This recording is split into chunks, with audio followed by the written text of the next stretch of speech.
Thanks for joining us for Ohio & Company today. I'm Eve Mueller. We have a packed show for you, full of news you can use. As we head into the holiday season, giving truly is better than receiving. We're going to tell you ways you can help others. Also, banking with a local bank. Are there advantages? We're going to explore that topic. But first, have you ever thought about hiring a business coach? Why would you, and what does that mean? Well, here to coach us through the ins and outs of coaching, Dave and Linda Brincks from ActionCOACH. Welcome. Thank you. Dave, explain to us what you do. Well, business coaching in our definition is really working with business leaders to help move them from success to significance. And let me peel that back for you. What we're doing is trying to define what are the key steps and actions that need to be taken, whether it's mapping out strategy, working with the team, engaging the organization to achieve very clear goals, or whether it's some elements of passion and really linking back to what got them in the business into the first place and what it is they want business to do for their life. That's business and executive coaching. We're going to talk more about that success to significance in a minute, but first, how did you get here? What's your background, Linda? Sure. Dave and I actually met at GE. We both went through their financial management program, which is very similar to doing an MBA in finance. And that's where we actually met, first time that we actually realized that we could work well together. From there, we actually went on and worked at Abbott headquarters, Abbott Laboratories in Chicago. And while we were there, Dave actually received his MBA. And then from there, we moved on and actually, Dave continued on with Abbott, but that's what brought us to the Columbus area. When we were here, we made a decision in 2006 that he proactively decided to leave Abbott. We had always wanted to have a business together and knew that we worked well together. And that's when we made a decision to start our coaching practice together. So a big part, obviously, as you said, executive coaching. Yes. Why would anybody need that? If you're an executive, aren't you supposed to know everything already? Well, that's a great question. Obviously, a lot of the people I work with are already very successful in what they do. Really, Eve, this is about growth, and it's about continually striving for that next area of growth. And I like to highlight to a lot of my executives' clients that sometimes the most damaging or important element for them to overcome is their own success. Because what we try to do is talk about making the questions bigger than the answers that you have.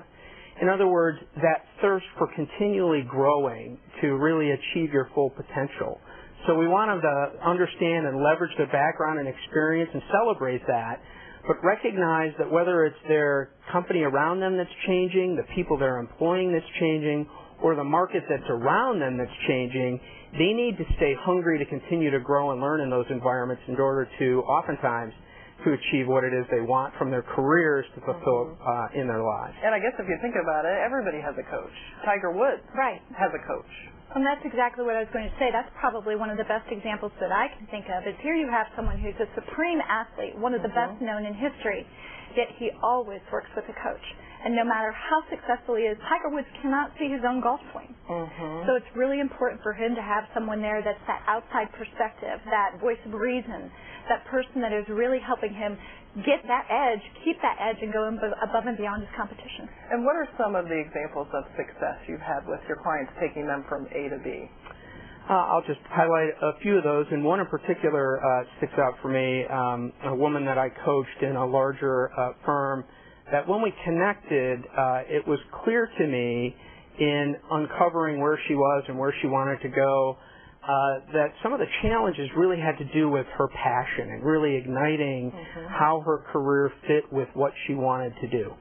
And ultimately, while it initially was surfaced as being issues of time management and managing the very hectic schedule, what it boiled down to with Maureen was peeling back and understanding what were the important elements, not only for her career, but in her personal life that needed to be weighed in and prioritized.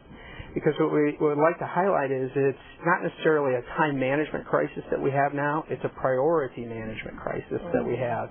And so in mapping out what it was that she wanted from her career, the type of leadership style that she wanted to exhibit, she was able to gain confidence and alignment with what she wanted to do. We now have been able to work through those elements, and she moved from a directorship role having responsibility for North America to now being put in a position of global leadership, because it was very clear and evident to those around her that she had found her stride, a sense of purpose. She was able to navigate through the day-to-day stresses and really prioritize things much more effectively, and that began showing up in her performance at work and in the way she shepherded her teams. And people might say, this is interesting, but I don't really have the money for this. But I'll tell you what's expensive is turnover. It can cost 2 or 3 times a person's salary to try to replace them. And I know you do a lot of working with teams to make sure they're all on the same page and cohesive and working together. Yeah, that's ultimately, for every single business leader, owner that I work with, to a person, navigating the dynamics of their team is important.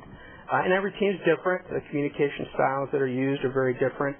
And what we try to do in the team work that we do is to gain some understanding and some common terms so that communication can be more effectively navigated, so that clearer goals can be set, and that ultimately what we're trying to do by building foundations of trust and understanding, we're able to move away from dangerous assumptions that put anchors on a lot of teams' abilities to achieve what they could do together. And I have to say congratulations. You're Coach of the Year in a 4-state region for ActionCOACH and 23rd in the world.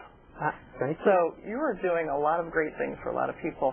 Dave and Linda Brincks, thanks for joining us from ActionCOACH today. Thanks, Eve. Thank you. And if you're ready to sign up for one-on-one executive coaching or team workshops, contact Dave and Linda at actioncoach.com/David Brincks for more information. Up next, the spotlight is on Heartland Bank, where customers aren't just a number. Stay with us.